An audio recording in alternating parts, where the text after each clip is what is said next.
مرحبا بكم في حلقة جديدة من برنامج تيجيني تولك. أنا محمد تيجيني وكنقدم لكم هذا البرنامج من على قناة مغرب تيفي. كلشي كيتكلم على الأمن دابا في المغرب، وخاصة ظاهرة ما يسمى بالتشرميل، الناس اللي عندهم السيوفة والماس وكيتصوروا بهم، وحالة اللا أمن اللي موجودة خاصة في المدن الكبيرة كطنجة وخاصة الدار البيضاء. غادي نتكلموا على هذا الشيء، ولكن قبل ذلك غادي نبداو بواحد الفيديو ولا جوج. خاصة نشوفوا الفيديو الاول اللي الدولة ومجموعه ديال المواقع الاجتماعيه تقريبا كاع الناس اللي كونيكتي في المغرب شافوه. بينوا واحد السيد اللي يقال انه سعودي وما قالش، ولكن الناس اللي شافوا في الفيديو قال لك سعودي، سحراتو شي مغربيه، لانه تصور في المطار ديال الدار البيضاء هو راجع لبلادو كيغوت على وحده يقولوا لها نجاة، وكيقولوا من بغي نجاة، وكيتمرغ في الارض ويتكور الى اخره. المهم غيتشوفوا هذاك الفيديو الناس كيقولوا راه سحراتو يمكن، ولا داروا له البخور ولا شي حاجه. غادي نشوفوا الفيديو الاول باش نعلقوا عليه، لان عنده ارتباط بهذا الشيء اللي غادي نتكلم لكم عليه. نشوفوا الفيديو.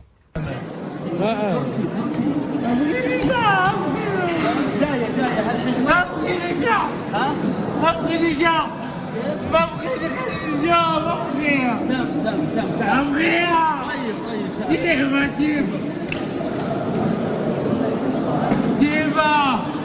جيب انت.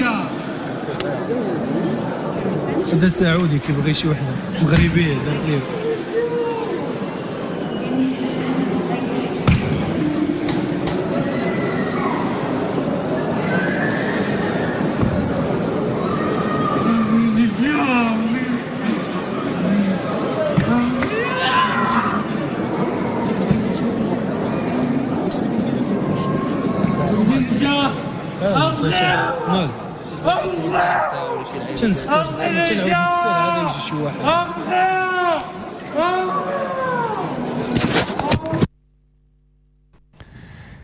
سمعتوا كيقولوا كنبغي نجاة، كنبغيو هذا الشيء راه مصور في الناس اللي كيسافروا شويه عبر المطار ديال الدار البيضاء كيعرفوا انما هذا الفيديو مصور او لي زيماج تاخذوا في الهول ديال الديبار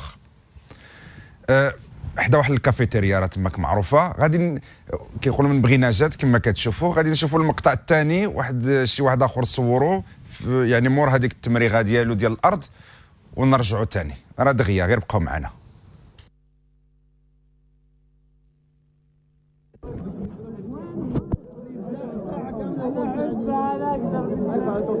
من الدنيا كلها عرفنا انا احب اكثر من الدنيا، احب اكثر من اهلي، احب اكثر من الناس.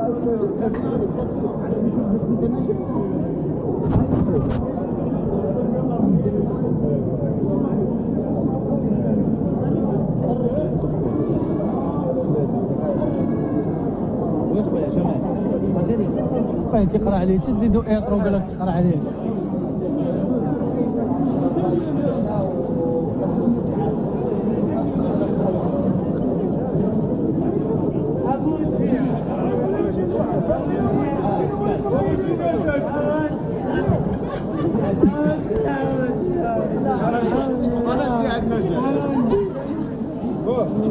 انا جالس نصدرها زيد لا خلي خرجوا برا قول له نجاة راه برا طيح حوايجو فاليز فين فاليز الفالافل نجاة بحال الكوره ديالك.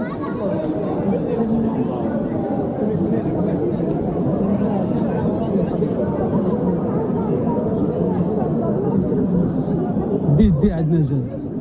خلي الزنقه باش يخرجوش. صلاح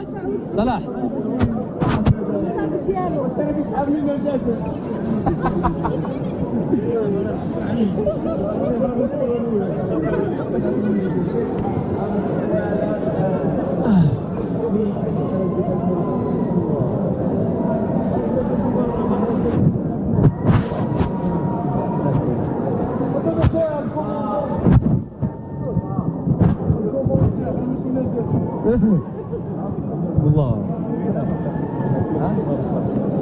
يصدق مليون حنا من البلاصه. حيدو خويا اللي تلاح علينا من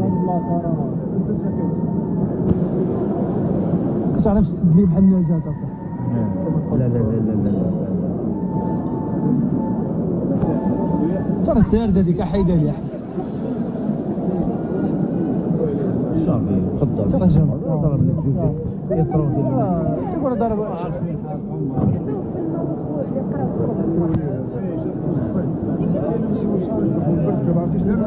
ناحية وما ديرش لي بحال هكا شارب كيروزين مزيان صافي الفينو وداكشي اللي بغا يخرج ضربو البرد ما يبقاش يعقل والله ما يعرف راسو شنو نشرب مع البرد كتكون كتشرب شي بلاصه مخبي سخون وكتخرج ما كاينش المشكل صافي عرفت فين هو الباكاج ديالو الباكاج ديالو ما عرفت فين هو شم فكرة حنا شي مغربية فقيها صحيح هذه فقيها صحيح عندك يطيح عرفت فين هو الباكاج ديالو شفتوا هذا الفيديو اللي الدولة وجميع المواقع الاجتماعية في المغرب وخارج المغرب خاصة في المغرب والسعودية واللي على حسب ما فهمنا واش هذا الفيديو صحيح ولا ماشي صحيح على حسب ما فهمنا وعلى حسب ما سمعنا بانه هذا سعودي بغى كان في المطار في الرجوع ديالو للسعوديه كيغوت وكيتمرغ وكيقول بغيت نجاة على ان كاينه شي نجاة في القضيه واش قصه حب الى اخره ما بغاش يرجع بنجاة ما عرفناه واش سكران ما عرفناه واش سحروا له كما سمعنا الى اخره. المهم فيما يخص هاد الفيديوهات كان جوج ديال القراءات. القراءة الأولى هي القراءة العامة اللي كلشي داولوها بأنه هذا تسحر أو لا نجاة كتبت له. وكاين تعليقات يقول لك السعودية عندهم البترول، احنا في المغرب عندنا البخور، البخور يغلب البترول إلى آخره، الفقهاء ديالنا صعاب. المهم مجموعة ديال التعليقات غادية في هذا السياق اللي كلشي من كيشوف هذا الفيديو يهضر بغى نجاة نجاة. كان القراءة الثانية قراءة ديال عبد ربي الضعيف محمد تيجيني. انا هذه هي الطبيعه ديالي ملي كنشوف الناس كاملين غاديين هكا انا خصني نشوف نقول علاش ما مشاوش هكا ونحاول نمشي شويه هكا باش نشوف وشنو كاين. الا مشينا كاملين في طريق وحده الا كنا غالطين كلشي غادي نطيحوا في شي غار ولا نغرقوا. على اي انا دائما كنحاول نشوف شويه العكس باش نحاول نوفق. القراءة ديالي ملي انا نشوف هاد الفيديوهات ونبغي نطرح لكم نفس السؤال. هاد السيد اللي كيتمرغ في مطار محمد الخامس الدولي بغيت نسألكم فين هو الأمن؟ فين هما الشرطة ديال المطار؟ هاد السيد تقريبا شي 4 ساعات هو كيتمرغ في الأرض كيغوت كيعيط على نجاة. الناس الجوقه متلمين عليه. شفنا حتى واحد الفقيه جاي يقرا له على الراس ديالو هزوه بواحد الكافيتيريا وداوه للكراسام دوروا عليه الناس كيصوروا. بغيت غير نسال فين هو الامن ديال المطار؟ لان كوميم كاين الجوقه كاين الغشي كاين الهراش كاين المراش. احنا في واحد المطار دولي احنا ماشي ولو كنا في الزنقه كانوا يجيو البوليس. اللي نفرض طيب اللي نفرض ان هذا السيد مريض او لا قاستو شي ازمه او لا شي صرع الله اعلم. فين هما الاسعاف ديال المطار؟ السيد مرمي في الارض كيتكور كيتمرغ صحيح كيقول نجاة ولكن كيتمرغ في الارض. واش فين هو الاسعاف؟ هذوك لي زانفيرميي الطبيب اللي في المطار يجيو ينقذوا واحد السيد اللي في الارض مرمي مكور عادي. كان لا امن لا اسعاف وحنا في مطار محمد الخامس الدولي اللي من المفروض يستقبل 10 المليون هذا العام ولا 20 مليون ولا عندهم ملايين بحال السلام عليكم. كنا في مطار دولي كيحترم نفسه خاصة في هذه الظروف اللي الامن ولا ارهاصات الامن ولات حاضره بقوه. في نص دقيقه خص يكونوا البوليس مدورين عليك. كنا مطار هيترو ولا مطار زافنتوم ولا مطار اورلي في فرنسا ما نظنش السيد يبقى يتمرغ في الارض وما يجيوش البوليس بسرعه لان كاين كاميرات. نقولوا ما حتى واحد ما خبرهم ولكن كاين كاميرات. الكاميرات كيشوفوا شنو واقع. راه حنا في بهو ديال المغادره ديال المطار. الناس اللي بغاو يمشيو على برا كيدوزوا من هذا البهو ما يسمى بالبهو لانه في الحقيقه ستا هونغار انا تكلمت بسلف واحد الحلقه على مطار محمد الخامس، ما بغيتش نرجع في هذا الاطار. غير بغيت نسال فينا هما الامن، فينا هما فرق الاسعاف، فينا هما المسؤولين على هذا المطار. يعني عادي ان واحد المسافر يجي ويبقى يتكور تماك في الارض في البهو ديال المغادره وقدام الناس كتصوروا على الجوقه، وما كانش حتى شي مسؤول ديال المطار اللي يجي يشوف يقول لك الله يخليكم شنو واقع، غير بغينا نعرفوا. وكون كان شي ارهابي مثلا، وكون كان شي واحد، انا ما نتكلموش على اللي هاز شي مسائل مشبوهه ولا شي حقيبه اللي ممكن فيها الشك، يعني انا بغيت نعرف كيفاش كتم المراقبه داخل هذا المطار محمد الخامس، هما يسمى بالمطار الدولي. وكون السيد مسكين قاستو ازمه قلبيه ومات، إن في 10 دقائق هو كيتمرغ، كون جاو الاسعاف يمكن كانوا يداووه، من ما جاوش الاسعاف يمكن كان غادي يموت. اذا الناس المسؤولين في المطار كيتسبوا في الموت ديال المسافرين في هذاك المطار، لان ما كيسعفوهمش في الوقت المناسب، لان ما كاينينش، لان غايبين. وحنا ولله الحمد يعني الشعب ديالنا كما شفتوا ما كيتسناش المسؤولين، حنا واخدين المبادره منا لراسنا. شفنا المواطنين المساكين عاديين، وهذاك الكارسون كافي يعني سمح ديجا في خدمته، مشى دا يجلسوا في شي كرسي اخر، وما يعني واخا بالضحك يتفلاو عليه الى اخره، يعني حتى هذه نقاش اخر. يعني ما كيشوفوش السيد مريض ولا سكران او لا خصهم يقدموا له الاسعافات، يعني جات لهم عليه الضحكه نجاه، اشم فيك الريحه ديال نجاه. يعني هذا الوعي اللي عندنا، يعني كنا في شي دوله اوروبيه يشوفوا شي واحد يعني كتكون واحد طريقه باش ياخذوه او لا باش يسعفوه، كتكون فيها شويه ديال السيريو، شويه ديال المعقول، ويقولوا له ياك لاباس، شوفوا شنو خصو، عيطوا للطبيب، عيطوا للاسعاف، عيطوا للبوليس. حنا لا، جبد صور والله الا شم فيك الريحه ديال نجاه، والله الا هذا فقيه ديالها واعر.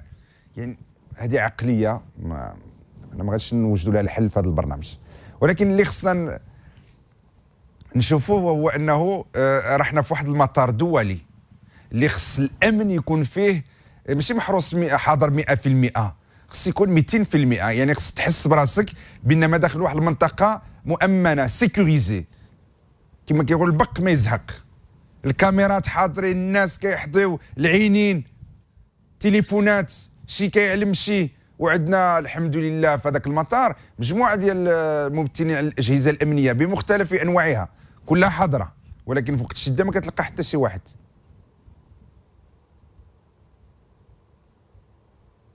احنا جا واحد السيد راجل كبير عادي وبقى كيقرا عليه تماك في غياب تام لاي وجود امني او لا شي مسؤول كيف ما كان. هذا وانا كنقول هكا يعني، وما كنبغيش يعني انني نجرح اللي كيشتغلوا في هذاك المطار ديال محمد الخامس، هو يكونوا الناس ديال الامن او ديال الدرك او لا مدنيين او لا يعني ولا خدامين غير في النظافه. يعني انا لان كندوز بهذاك المطار وبعض المرات كيشوفوني الناس ديال الامن، لان تكلمت واحد النهار انتقدت هذاك المطار وكيقول لك السي تيجيني حتى حنا راه الله يحسن لهم، راه والله ما كاين الناس حتى الكرسي اللي نجلسوا عليه باش نخدموا ما كاينش. يعني انا كنحسن لهم العون، انا كنشوف لانه الا وصلنا لهذه الدرجه ديال عدم التنسيق وعدم الحضور وغياب الامن وغياب الاسعاف في واحد المرحله حرجه في هذا المطار، لانه يمكن ما كانش تنسيق، يمكن لان ما كانش تدبير في المستوى ديال هذاك المطار. خصنا نقولوها، راه ما يمكنش حنا بغينا ننظموا كؤوس العالم وكؤوس الانديه وبغينا نجيبوا السياح وبغينا نجيبوا رجال الاعمال، وعندنا واحد المطار دولي اللي من المفروض الامن والاسعاف يكونوا حاضرين ويعني ويكونوا في الثانيه ما كاينينش. عاد غادي نشوفوا الامن في البلاد، ونشوفوا الامن في الزنقه وفي الاسواق وفي المحطات ديال الكيران وفي الاحياء الشعبيه والنائيه والهامشيه. هذا غير مطار زعما مطوق اونكادغي نورمالمون، هذا خص يكون فيه كاع يعني ما يمكن ان نتصوره من مرافق حيويه خصها تكون حاضره.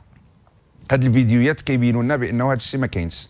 سوء التدبير ديال مطار محمد الخامس. مطار انا كنحشم نقول مطار محمد الخامس، لان عندي المرحوم محمد الخامس واحد الدرجه كبيره وزعما رحمه الله عليه في هذه المناسبه. يعني للاسف هذوك الناس اللي عطاوها التسميه خصهم الحبس، ما يمكنش الناس هذو اللي خدامين في هذا المطار وكيسيروه راه خصهم المحاسبه، كيشوهوا الصوره ديال الملك الله يرحمه.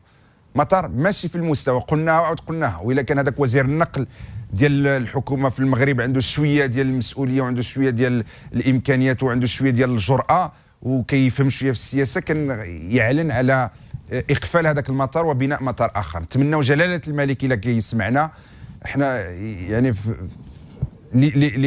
لحفاظ ماء الوجه المغرب والسمعه ديالو وبناء المستقبل انه هذا يبنيو لنا شي مطار جديد، ان هذاك المطار ما عندهم ما غادي يرقعوه وهو كيزيد يتكفس.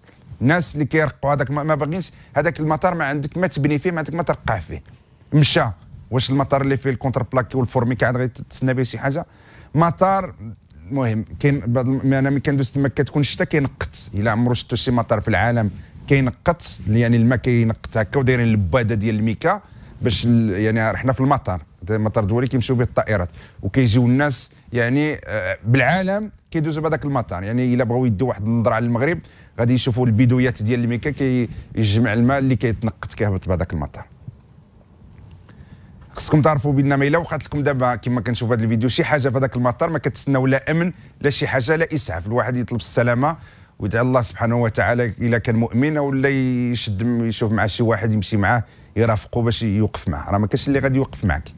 السيد 4 ساعات هو كيتمرغ في الارض وكيغوت نجات ما عرفنا واش سكران واش مريض واش جاتو شي ازمه قلبيه واش جا شي صرع واش ضربوا الجن واش ما نعرفت، وما كاينش اللي تكلف به. الناس مدورين عليه خوتنا المغاربه لله في سبيل الله، كون ما وقفوش معاه وهزوه ويمكن عطاو له شويه الماء يشرب كان يقدر يموت لنا تماك. ويقول لك هو المكتب هذا المطار ما فيهش الامن. وكنسمع اليوم كيقول لك غياب الامن في المدن المغربيه.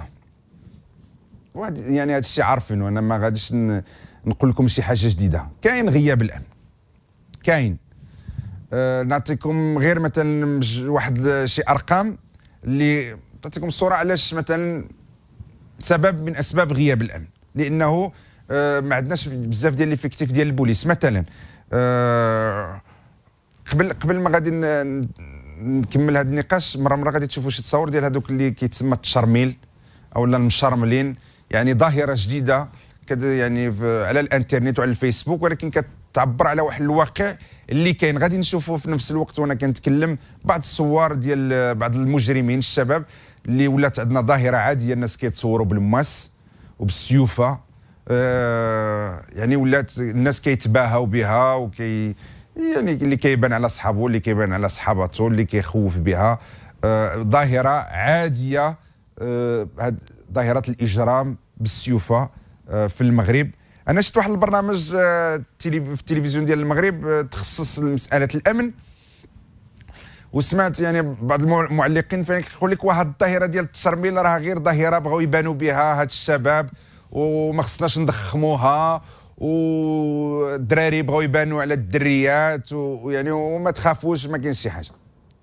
انا ما باغينش نبينوا شي فيديوهات اللي شفناهم في اليوتيوب اللي كيبينوا شي مسائل يعني ديال الناس كيتقاتلوا بالسيوفه، الناس كيخونوا بالسيوفه. الا جينا ندوزوا هذوك الفيديوهات راه يمكن سوايع وما غاديش يقدونا. واللي بغى يشوف يمشي لليوتيوب ويعمل تشرميل، يعمل سرقه بالعنف في الدار البيضاء، مدابزه في طنجه. المهم على اي المغرب كامل الحمد لله هذه الظاهره ديال العنف موجوده، والسرقه بالعنف والسرقه بالسيوفه يعني كاينه، رغم انه بعض المسؤولين للاسف في عوض ما ياخذوا هذا الاشكال بجديه ويحاولوا يعني يقول لك فعلا راه خصنا تكون عندنا صرامه في التعامل مع هاد المجرمين واخا صغار، خصنا نشدوا العقوبات، لان دابا هاد الظاهره السيد كيتصور لك بالسيوفه وكيخلع لك المجتمع وكيخلق لك واحد الظاهره ديال الامنيه. يمكن خصنا نراجعوا حتى النظره في قانون العقوبات وفي القانون الجنائي، نزيدوا نشدوا العقوبات باش الناس ما يبقاوش يتصوروا لنا بحال هكا، والناس ما يبقاوش لان شي كيشجع شي، ولات الامور عاديه. وخصكم تعرفوا بان هذه الظاهره كاينه في الواقع، رغم انه كما قلت لكم المسؤولين كيبغيو ينقصوا بها، يقول لك لا راه ما كاينش هذا الشيء وراه غير تضخيم وهذه الصور ديال الفيسبوك، ولله الحمد كاين الامن الا كاين، ولكن حنا كنعرفوا بان اللي جات فيه عاد غادي يعرف واش كاين الامن ولا ما كاينش.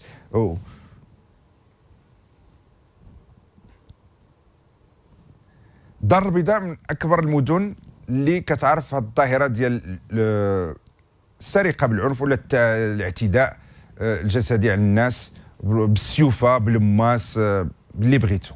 الحمد لله المغرب ما فيش ظاهره الجريمه المنظمه، يعني عصابات منظمه مهيكله، الحمد لله مازال ما كايناش كما هذاك الشيء اللي في كولومبيا وفي المكسيك، ولكن الا زدنا على هذه الطريقه غادي نوصلوا لها.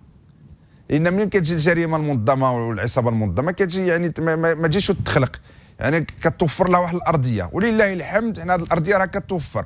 كتشوفوا الناس في الاول كيتصور بوحدهم، من بعد كيتصوروا بثلاثه، من بعد كيكونوا جروب، من بعد كيبديو ما كاين غياب يعني الوجود الامني، وكان الدراري كينتعشوا يبداو يسرقوا، واحد شويه كيدخلوا فليسات ويبداو يطوروا الامور بحال شي شركه عادي. يعني شويه بشويه كيبدي يربح، كيبدي اونجاجي عباد الله، كيبداو يخدموا معاه. كما تشوفوا كيتباهوا بالتصاور بالنايك بالاديداس لي زايفون، كيخونوا لي جي اس ام، الامور هما عندهم لي ماسك. يعني بشحال ما شافوا ربحوا شويه ديال الفلوس، بشحال ما يزيدوا يرتكبوا الجرائم، بشحال ما يزيدوا يشغلوا معاهم مجرمين جدد، دي نوفو ديلانكون، دي نوفو كريمينال. يعني هاد الدائره ديال الجريمه المنظمه ما كايناش، ولكن تقدر تجي. الدار البيضاء فيها 6 المليون ديال البشر، طنجه فيها 1.5 مليون ولا مدن كبيره، فاس ايضا، وحتى المدن الصغيره راه ما نبقاوش يعني نكذبوا على راسنا. المدن المغربيه الان الظاهره اللي ولات مقلقه جدا هي ظاهره غياب الامن، هي ظاهره العنف، هي ظاهره السرقه، هي ظاهره كثره الاجرام. طيب شنو التعامل اللي خص يكون؟ انا كما قلت لكم سمعت واحد البرنامج الاولى جاو مسؤولين وقال لك لا خصنا واحد المقاربه وقائيه اجتماعيه، وخصنا التربيه، ما خصناش غير البوليس في الزنقه. طيب بغيت نقول لكم اولا نسولكم ولا نقول لكم توضعوا نفسكم في مكان واحد السيده او واحد السيد اللي خارج يمشي يشتغل ولا يمشي للقهوه ولا يمشي يقضي غرض، ويعرضوا له جوج ديال الناس بالسيوفه، وكاين البنت اللي مسكينه شرطوها لله في سبيل الله لان مسكينه ما بغاتش تلق الصاك دغيا او لا هكا عنوه. يعني من كتكون في هذاك المكان وشنو كتقول؟ واش كتقول علاش ما كاينش الامن، او كتقول لا الله يحسن العون هاد المجرمين خصهم التربيه وخصنا نستمعوا لهم وخصنا نجلسوا معاهم وخصنا يمكن نوجدوا لهم الخدمه الى اخره الى اخره. انا كنقول بانه لمحاربه الاجرام في المغرب وهذه الظاهره المتناميه، يعني خص تكون الصرامه وخص يكون التواجد الامني. حاليا كاين غياب ديال التواجد الامني على ارض الواقع، راه ما كاينش حتى في مطار محمد الخامس، عاد غادي يكون في الزنقه وفي الشوارع. نعطيكم مثال على علاش مثلا كاين غياب ديال التواجد الامني على ارض الواقع. بعض الارقام في المغرب على حسب الارقام اللي متوفره كاين شي 50,000 شرطي رجل امن، حوالي 50 بين 45 حتى 50,000 شرطي. في الجزائر يعني نفس العدد ديال السكان تقريبا كاين 200,000 شرطي.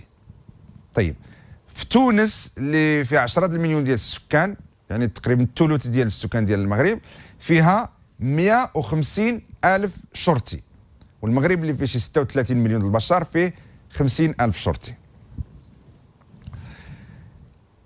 في الجزائر العاصمه كاين 80,000 شرطي. في الدار البيضاء مثلا اللي فيها 6 المليون ديال البشر فيها 6500 شرطي. وفي تونس تونس قلنا فيها 150,000 شرطي على المستوى الوطني. يعني في الدار البيضاء 6500,000 شرطي. باش نعطيكم واحد المثال يمكن اللي واخا تقولوا لي ما غاديش نقارنوا نيويورك مع الدار البيضاء، ولكن نيويورك في واحد الوقيته خصكم تعرفوا كانت من اخطر المدن على المستوى ديال ارتكاب الجرائم ماشي في الولايات المتحده في العالم. وجا واحد العمده سميتو جولياني، وتماك العمده في الولايات المتحده الامريكيه عندهم السلطه على الامن، عندهم يعني هو اللي كيدير السياسه الامنيه، كيسطر السياسه الامنيه وكيخلص الشرطه. المهم الشرطه خضعانه. وشنو دار هذا جولياني اللي اصبح من بعد مشهور؟ قال الحل الاول ما غاديش تهضروا على التربيه ولا المشاكل الاجتماعيه ولا ما كايناش الخدمه، هذه ما كايناش. الناس اللي ما عندهمش خدمه في العالم كامل، الا بدينا نقولوا الناس اللي ما عندهمش خدمه يعني كنبروا الاجرام بان ما كاينش الخدمه، فغنصليو ونسلموا على هذا السلم الاجتماعي وغادي نبلعوا المدن ديالنا وندخلوا لديورنا ونبلعوا على راسنا. لمعاقبه المجرمين خص تكون واحد التعامل صارم. اولا وقبل كل شيء خص البوليس خص الناس تشوف البوليس في الزنقه حاضرين واقفين في لي كارفور في الاحياء الشعبيه، في لو سونتر فيل، على لي موتور، على لي سكواد، على الطوموبيلات اللي بغيتو، على الاعواد اللي بغيتو. الامن، الناس خصها تشوف الامن. الا وقعت شي حاجه الامن خصو يدخل بسرعه. شويه بشويه يعني الامن ولا رجال الامن ولاو كينتشروا من جديد في المدينه. الناس ولات كتشوفهم، كتوقع شي حاجه غير كيغود يقولوا سكور هيلب، كيجيو يجريو البوليس. الناس هذوك المجرمين شويه بشويه ولاو كيتراجعوا، والبوليس ولا كيكتسح لو تيران. حنا في المغرب للاسف عندنا غياب حضور ديال الامن، لانه كما شفنا ما كاينش الامكانيات البشريه اللازمه. في المشروع ديال الميزانيه ديال 2014 المناصب المخصصه للرجال الامن ولا للشرطه، يعني المناصب الجديده، هي شي تقريبا 1600 منصب. 1600 منصب بالضبط. و1600 منصب ماشي عاد مناصب جديده، راه باش نص فيهم غادي يعوضوا الناس اللي مشاو للتقاعد ولا الناس اللي ما بقاوش خدامين الى اخره. يعني كي بغيتوا بهاد ليفيكتيف، بهاد الموارد البشريه، نفرضوا هبه الدوله ونقضيو على الجريمه. المدن الكبيره ولا حتى المدن الصغيره خص يكون واحد التواجد امني فعلي الناس تشوف. نشوف واحد الفيديو مثلا، غير ان بتيت اكزومبل على الناس في المغرب عندنا كيدابزوا بالسيوفه وعادي، وكاننا يعني في شي فيلم ديال الويسترن.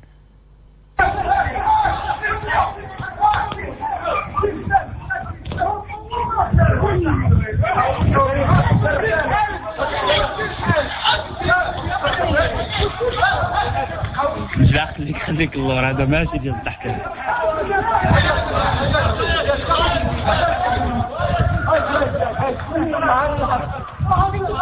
لا تفرق. لا يفرحوا ما يفرحوا. راه ماشي ام بي سي، ماشي ام بي سي، هذه الواقع. السؤال سي فين راهم البوليس؟ فين هما الجدرميه؟ فين كاينين؟ وانا زعما كتشوفوا الناس كيضربوا بالسيوفه، وانا على اكيد لو كان هذوك الناس مساكين اللي ساكنين تما كيعيطوا للبوليس كالعاده وكتعرفوا الجواب ديالهم، الشيء راه سمعناه وعاود سمعناه، انا متاكد البوليس غادي يقول له واش سال الدم، واش كاين الدم ولا ما كاينش. الا ما كاينش الدم المهم راكم تما كتفاهموا. هذا واقع. يعني ملي كتشوف مثلا بحال هاد الجرائم واقعه والناس كيتقاتلوا بالسيوفه والامن ما كيتدخلش ولا الامن ما حاضرش، او لا لانه كاين غياب الامن، هذا الشيء اللي كيشجع الناس كيتقاتلوا بالسيوفه. وعندنا فيديوهات كثيره ما بغيناش نوريوها لكم وانتم عارفينها، يعني ما محتاجش نوريوها لكم، مسائل عاديه. ولكن لو كان الامن متواجد في جميع يعني في جميع الشوارع، في جميع المناطق، والناس عارفين بان ما كاين الامن، انا ما نظنش غيتوقع هذا السباق كما وقع الان. وباش نبين لكم انه رغم هذه الامكانيات القليله، ولو انها خصها تكون كثيره، راه 6500 شرطي في 6500 شرطي في الدار البيضاء راه حشومه. كيفاش بغيت انت في 6 ملايين ديال البشر انك تضبطهم ب 6500 ديال الشرطي، وعاد 6500 كاين اللي خدام في البيرو وكاين اللي على برا. ولكن رغم ذلك باش نبين لكم بانه من كتكون يعني الاراده او الدوله عندها الاراده، الامور كتكون كيخدموا مزيان. قبل ذلك غير على هذا التشرميل، واحد الفيديو صغير ديال الاخبار ديال دوزام اللي دوزوه، بغيت نقتسموا معكم ونتكلموا عليه، نعلقوا عليه، عاد نكملوا هذا النقاش الا بغيتوا. في إطار تدخلاتها لمحاربة استغلال ما بات يعرف بظاهرة شرميل، تمكنت عناصر الأمن الوطني صباح اليوم من إيقاف 3 أشخاص قصد التحقيق معهم. يبدو أنه تم استغلالهم من طرف مواقع التواصل الاجتماعي من طرف جهات مجهولة استخدمت تقنية الخدعة التصويرية المعروفة بالفوتوشوب.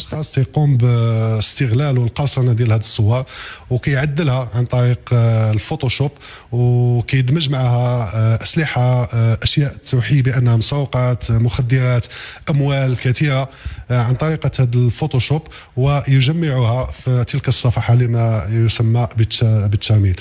وحقيقه الامر ان هذا لا يعد ليست عصابات وليست اعتداءات، ولكن ربما هناك حمله مغايره الهدف منها هو الاساءه للامن.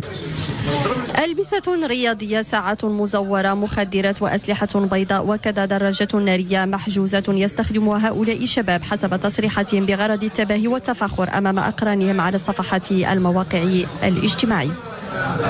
وتصورنا بالمكانات وسبرديلات وماطر وداك الشيء باش نبانوا على المجتمع، وماشي على المجتمع، على الدريات خصوصا صافي. ولحنا التصاور ديالنا في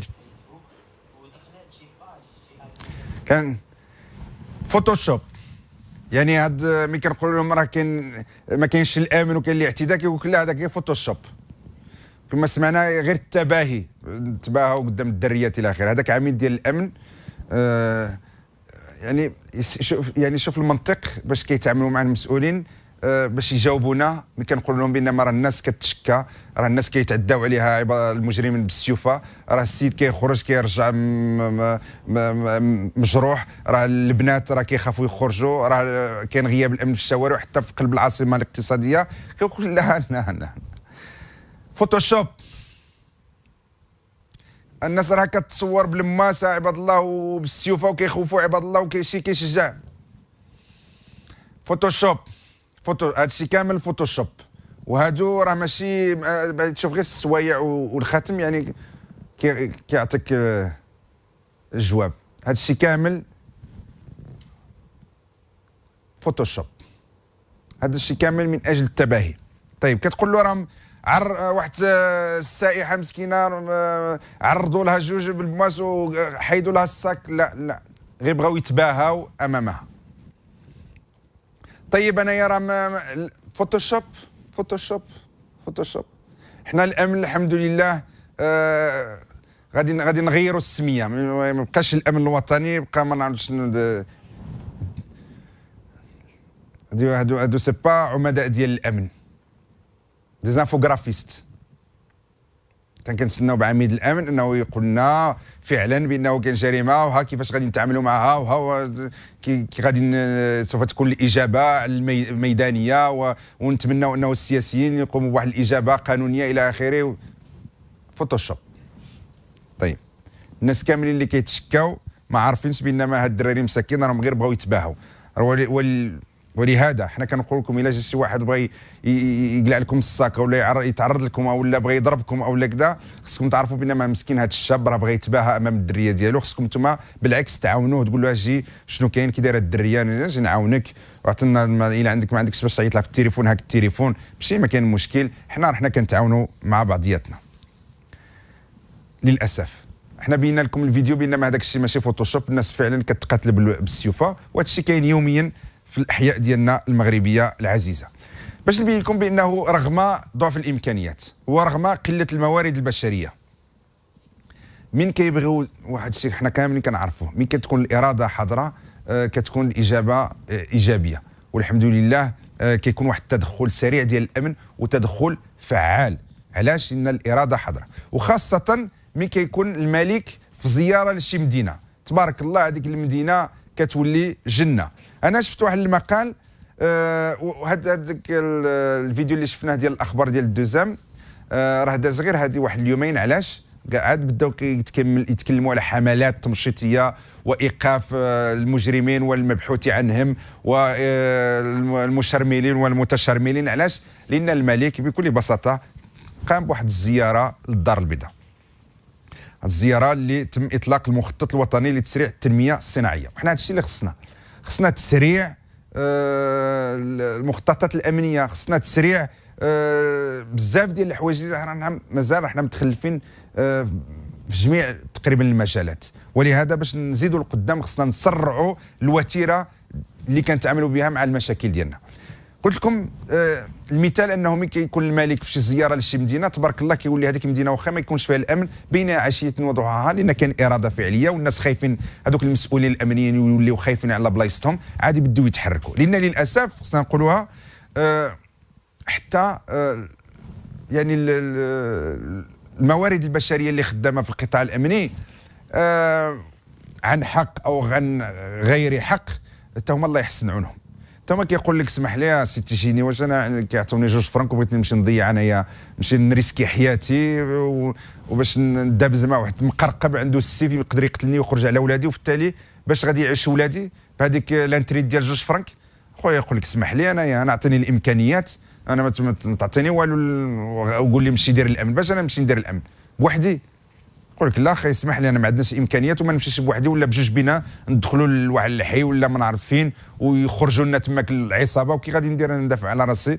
يقول لك اخويا اسمح لي انا المهم ندير اللي قديت عليه، قدينا نشدوه هكا نشدوه بشحال زعما. هذه مناسبه اننا واخا كنتقدوا رجال الامن نحييهم، ان حتى هما في بعض الاحيان حتى هما كيكونوا ضحايا ديال هاد المجرمين، حتى هما يعني في اداء الواجب ديالهم المهني والواجب الوطني حتى هما كيتعرضوا للحوادث وكيتجرحوا، ومنهم اللي تقتل وهو كيأدي الواجب الوطني والمهني ديالو. هذه مناسبه كنحييو رجال الامن وكنتفاهموا بانه الله يحسن العون انه بهذه الامكانيات القليله ما يقدروش يديروا شي حاجه كثيره، ولكن رغم ذلك كنتمناو انه السياسيين ياخذوا هذا الشيء بعين الاعتبار ويعطوا لهم الامكانيات والعقوبه تكون في المستوى والعقوبه سريعه. يعني انت من البوليس يقدموا شي واحد للمحكمه، المحكمه تحكم عليه بسرعه، ماشي او يطلقوه او لا يبقى تما كيدور او لا الى اخره، ان حتى ان البوليس ما يبقى يولي يديكوراجي كاع يقول لك انا سيدي واش داني لهذا التخربيق، وفي التالي كنقدموا السيد الوكيل وفي التالي كيخرج كيبقى يجي يتباهى علينا ويقول لك ها والله ها وشنو من بعد وغادي والله ما تبقاها فيك. علاش؟ رغم ذلك قلت ملي كيكون الملك في شي زياره المدينه كتولي جنه والامن كيولي، وكما شفنا هاد الدوزام داروا هذا الروبورتاج لان الملك كان في الدار البيضاء وعاد ولا الامن كيتحرك والحملات التمشيطيه كما قلت وشدوا المجرمين والمشرملين الى اخره.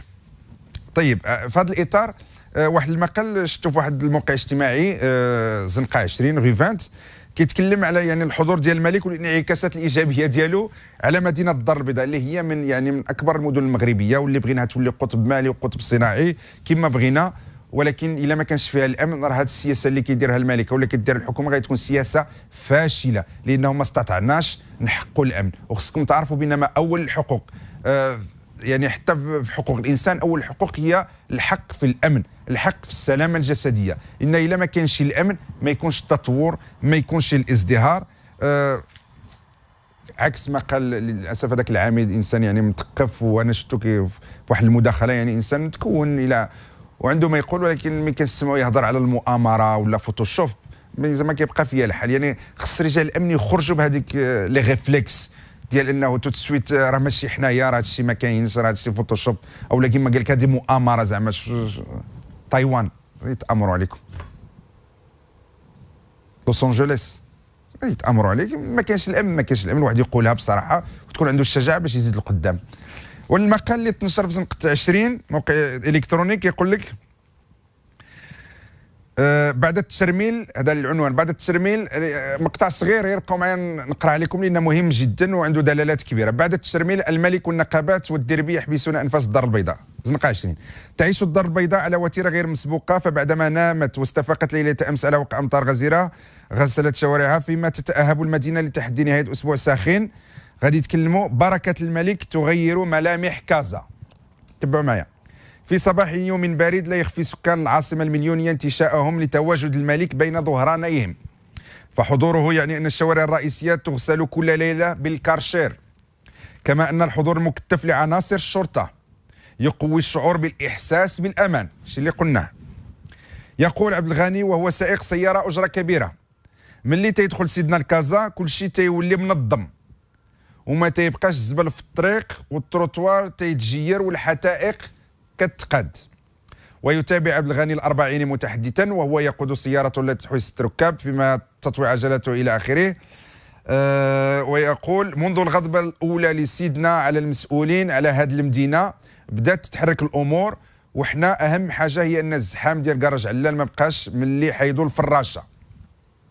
فعلا كاين بعض الظواهر اللي كيخلقوا حتى هما كيفافوريزيو كيشجعوا هذا غياب الامن او لا ظهور الجريمه. المناطق اللي فيها الفراشه، المناطق اللي ما فيهاش الامن، المناطق اللي ما منظماش، مما يكونوش الاحياء فيهم الكهرباء ولا الاناره العموميه يعني، وكاين الظلمه يعني. هذا الشيء كيشجع المجرمين انهم يجيو يشتغلوا ويجيو ينتعشوا ويجيو يعرضوا الناس في الطريق، لان ما كاين لا ضو لا الطريق مسكده يدوزوا بها لي ستافيت، لا ما كاينش الكاميرات، ما كاينينش الى اخره يعني.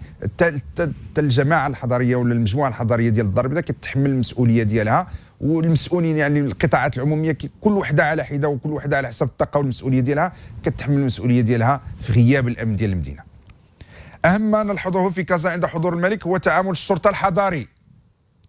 اما الياس وهو طالب في الهندسه المدنيه فيقول اهم ما نلحظه في كازا عند حضور الملك هو تعامل الشرطه الحضاري يسود النظام. بالامس حضرت لحادث فقلما يمكن ان تشاهدوه في المدينه. عاينت عناصر شرطه تحرر مخالفه لسياره ام روج وبالقرب من محطه القطار. لقد استشاط السائق غضبا ولم ينفعه تقديم نفسه بالسياح على انه موظف وزاره مهمه من ان يعفيه من تحرير المخالفه. يعني حتى البوليس ولاو يديروا كونترافونسيون طوموبيل ام روج، واخا داك الشيفور بقى يغوت وقال انا خدام في الوزاره وكذا، حتى واحد ما دعا. علاش؟ ان الملك كاين. طيب، لم يكد يصل التاكسي الكبير الى مشارف حي درب عمر التجاري حتى تمكن موضوع زياره الملك لكازا من يخلق نقاشا ادلى جميع الركاب بدلوهم فيه، مما ادفأ الاجواء في صباح مطير وبارد. غادي نكمل جمله. وابت سيده عجوز الا ان تتدخل لتقدم نفسها على انها عاصرت 3 ملوك، وقالت انا اللي برد ليا غدايدي هو ما كاينش مقرقب ما شدوش هاد الايام. فوتوشوب هذاك ديال فوتوشوب. انا بغيت غير سيدنا يولي يطلع لنا في هاد الدار الهيشه واخا غير مره في الشهر باش البوليس يتحركوا مزيان. الحمد لله احنا المغاربه اذكياء صراحه توقع، وعندهم بوكو ديماجيناسيون، المخيله ديالهم كبيره، ومين كيبغيو يخدموا المسؤولين ديالنا كيخدموا، ولكن للاسف البعض منهم كيخدموا غير تحت التهديد او لا لنا خايفين الى اخره، وكون تخليهم هكا كل واحد كيدير اللي بغا، كل واحد كيدير اللي قال له عقله.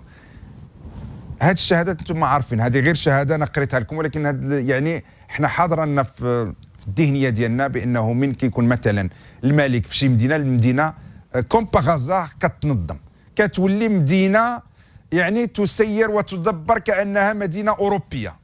الرئيس البلديه موجود، القايد كيسمع للمواطنين، الباشا كتلقاه في الزنق، العامل في 12 ديال الليل كيجي كيراقب المشاريع فين وصل الطريق، واش جيرتوا التروطوارات، واش طلعتوا درتوا فرا العلومه فرا كذا. كتشوف المدينه خدامه، البوليس لي ستافيت اللي بغيتو كلشي كاين، الجدارميه عند المداخل ديال المدينه، لاراف كاينه في وسط الليل. اجي وشنو كدير نتايا؟ الحمد لله كره كلشي خدام. علاش؟ لان الملك جاي. طيب، حنا تمنينا للاسف عندنا غير الملك محمد السادس، ما كرهناش يكون هذا الملك ما غاديش نقسموه على 700 ألف مدينه، سينو كره المغرب تقدم بواحد السرعه فائقه. ولكن حنا كنقول لهم ملي كتنظموا هذه المدينه، ملي كيكون الملك حاضر فيها، حتى من كيمشي الملك بقاو على هذيك السياسه، بقاو على هذيك السياسه. دابا الناس كيقول لك ما كرهناش الملك يجي عندنا كل شهر، وانا متاكد كل الملك عاود يمشي كل شهر يدوز المدينه، هذيك المدينه في هذيك الوقيته للاسف غادي تكون منظمه، غير هو يخرج عاده حليمه الى عادتها القديمه. هذه العقليه خصها تتبدل، وخصنا كما كنقولوا عفوا اون دوا بروندر لي بروبليم ابغا الكور. ما خصناش نقلوا بها، لان ماشي في صالح اي واحد. ملي كنسمع هذا عامل الشرطه يقول لك هذا فوتوشوب، هذه مؤامره، خصنا نتسائلوا على الوقيته اللي كان في هذه الانتقادات. يا اخي ما كانش الامن، ما كانش الامن، وقيته ولا بلا وقيته؟ قال لك انا سمعت شي واحد يقول لك لا، لانه كاين هذاك القرار ديال مجلس الامن غادي يجتمع على قضيه الصحراء وبدات هذا النقاش. وتصور هادو مغاربه، هادو الدراري ديال كازا، طنجه، تطوان، المغرب، الشمال، الجنوب، تبارك الله المجرمين كاينين باختو، والظاهره ماشي من البارح. سولوا الناس في الزنقه، الناس العاديين، شولوا المشاكل ديالهم مع الامن، واش الناس خارجين ومطمئنين ولا كل واحد حاضي راسو؟ الامن غايب، لان الامن ما عندناش امكانيات باش نحاربوا الجريمه، الجريمه كتطور والامن غايب ما حاضرش. ولا عيط له كيقول لك واش سال الدم. هاد العقليه مازال سائده.